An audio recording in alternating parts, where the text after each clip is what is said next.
akala ko, healthy ako. Kasi malakas naman ako eh, normal yung pakiramdam ko. Hanggang isang araw, nagkasakit ako and paulit-ulit nangyayari ito. Sadly, I was diagnosed to have severe vertigo with hypertension due to stress. I thank God.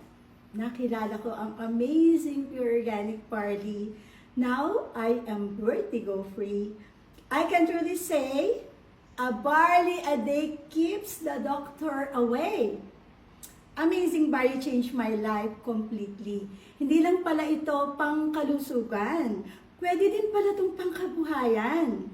Last 2021 through I Am Worldwide platform, full-time ko nang ginawa ang business. I'm grateful for the amazing achievements na natanggap ko. I'm now a car achiever, a Super Elite Rank achiever, bonuses achiever. Alam mo ba, most of all, I am thankful na habang dumadami ang income, dumadami din ang mga taong aking natutulungan. So kung ikaw, gusto mo din ng life-changing opportunity tulad ko, I Am Worldwide is the best for you. Again, I am Rosalie Suarya. I am a lion. I am worldwide. To God be all the glory.